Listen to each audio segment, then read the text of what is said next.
Welcome back नाजरीन। वहीं से रिज्यूम करते हुए, चूंकि नवाज शरीफ साहब के मामले पर हमने जो दो मेन स्टेक होल्डर्स हैं उनके व्यू पॉइंट ब्रेक से कबल हासिल किए, दैट इज पीटीआई और पीएमएलएन। अब हम रुख करते हैं सैयद नैयर हुसैन बुखारी का, जो कि हमारे साथ अब बजरिया डीएसएनजी मौजूद हैं। फॉर्मर चेयरमैन सेनेट और स्टॉलवर्ट हैं आप पाकिस्तान पीपल्स पार्टी के, और of course a very renowned lawyer. तो ये तमाम व्यूज अब हम पीपल्स पार्टी या फिर नैयर साहब के भी पर्सपेक्टिव से हासिल करते हैं कि एक तो लीगल इसके क्या इम्प्लीकेशंस हैं, और दूसरा सियासी पूरे इस बैटल फील्ड में क्या असरात होंगे इसके। बहुत शुक्रिया नैयर साहब आपके वक्त के लिए। पहले तो ये फरमाइएगा कि ये जो पूरा यूके गवर्नमेंट की तरफ से ये जो डिक्लाइन किया गया है उनकी वीजा एक्सटेंशन की रिक्वेस्ट को, आगे अब हो क्या सकता है लीगली स्पीकिंग, क्योंकि होम मिनिस्ट्री में वो अपनी अपील करेंगे। और दूसरा ये कि ट्रैवल डॉक्यूमेंट तो है नहीं नवाज शरीफ साहब के पास, क्योंकि उनका पासपोर्ट कैंसिल हो चुका है। शुक्रिया।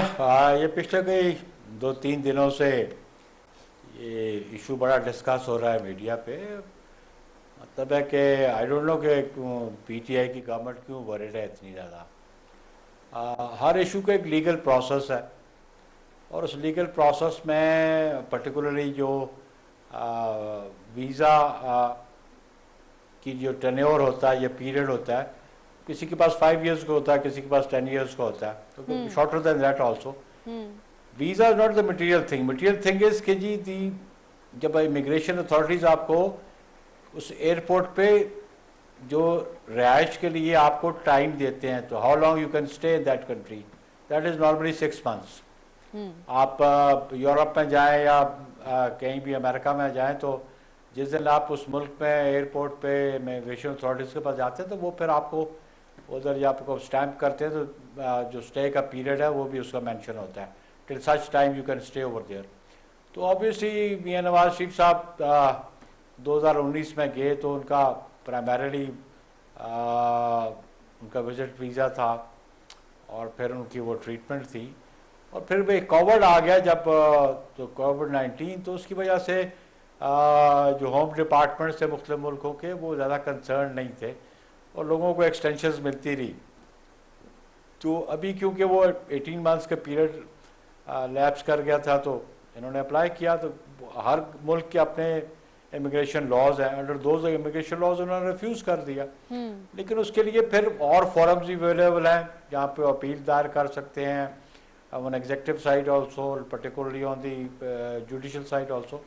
So that's one issue. I don't know ये क्यों पीटीआई की गवर्नमेंट इतनी वरीड क्यों है। अगर आप इतने ही उनको वापस लाने के शौकीन थे तो जाने क्यों दिया, या इतना ही आपको इस तरह है उनको वापस लाने का तो आपने जाने क्यों दिया। पीटीआई का प्राइम मिनिस्टर हर लम्हे ये बात करता है, मैं एनआरओ नहीं दूंगा, मैं एनआरओ नहीं दूंगा। मुझसे जब लेजिस्लेशन की कोई बात होती है तो अपोजिशन एनआरओ मांगती है, तो मैं इनसे पूछना था कि 2019 में जब मियां नवाज शरीफ गए तो आपको तो किसी ने पूछा ही नहीं। हाँ नैयर साहब, ये दिया तो नहीं दिया, वो इस मुल्क से चले गए। अभी आपसे बात और करने किन से पहले ग्राउंड्स जो पे चले गए वो भी पता है। अली नवाज अवान जो थे पीटीआई से, अभी आपसे बात करने से कबल ही वो तो ये एक्सेप्ट कर रहे थे कि वाकई उनको, उनकी गवर्नमेंट को भी इस हवाले से उन्होंने ये अल्फाज यूज किए हैं कि बेवकूफ बनाया गया। ये बताइएगा नैयर साहब के अगर वापसी होती है नवाज शरीफ साहब की तो इसके सियासी इम्प्लीकेशंस क्या देखते हैं? और ये जो पीएमएलएन की तरफ से बात की जाती है कि जो पीडीएम, फॉर्मर पीडीएम, तो पीएमएलएन ने तो ये शुरू दिन से कहा है कि जो इस्तीफों की बात थी, उन्होंने आपसे इस्तीफे मांगे थे पीपल्स पार्टी से, आपने उनकी रिक्वेस्ट ये कहकर टर्न डाउन कर दी कि जब तक नवाज शरीफ साहब आएंगे हम उनको देंगे इस्तीफे। नहीं, हमने ये कंडीशन तो नहीं लगाई थी, लेकिन ये इस्तीफों का ऑप्शन लास्ट ऑप्शन था। तो मैं समझू कि पीडीएम की तो अब एग्जिस्ट ही नहीं करती। वो अपोजिशन की चंद बातों का मजमुआ तो हो सकता है जिसमें जेयूआई और पीएमएलएन हो सकती हैं। पीडीएम की बुनियाद हमने रखी और जिस पीडीएम का हिस्सा पीपल्स पार्टी और एएनपी ना वो पीडीएम नहीं है, वो बाकी जमातों का इत्तेहाद तो हो सकता है। लेकिन मैं समझता हूँ कि ये एन और जेयूआई ये सीरियस ही नहीं है इस गवर्नमेंट को इससे निजात हासिल करने के लिए। तो जो हमारी ऑप्शंस थी, जो हमारी प्रायोरिटीज थी, उसके मुताबिक हम काम कर रहे थे और आज भी हम कारबंद हैं उस पर। लेकिन ये सीरियस नहीं थी। मरियम नवाज साहब कहता कि साहबा कहती हैं कि जी ठीक है जी 5 साल पूरे करें, और फिर जो जेयूआई है वो सिंध में इत्तेहाद करती है और इधर आज़ाद कश्मीर के इलेक्शन में भी इत्तेहाद करती है। तो वो तो सीरियस ही नहीं थे।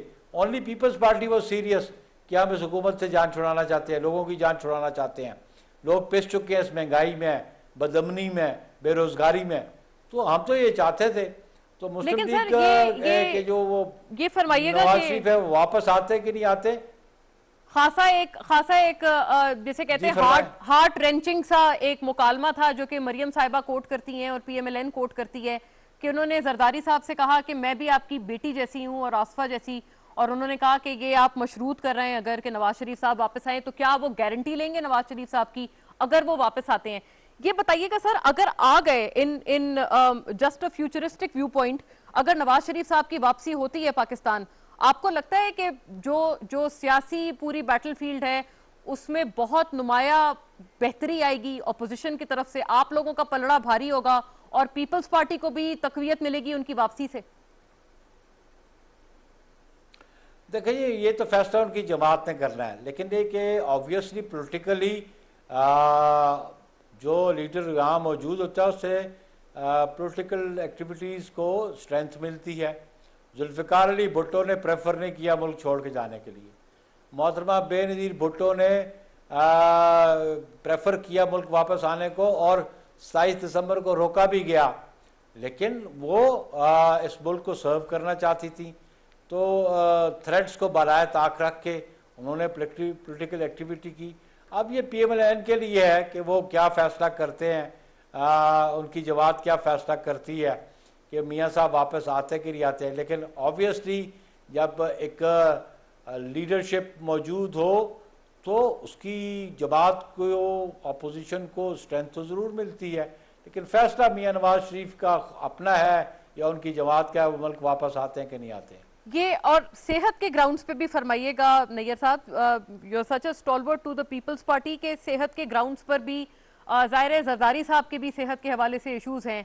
हम इससे पहले सुन रहे थे कि हो सकता है कि उनको भी अपनी किसी मेडिकल प्रोसीजर के लिए बाहर जाना पड़े।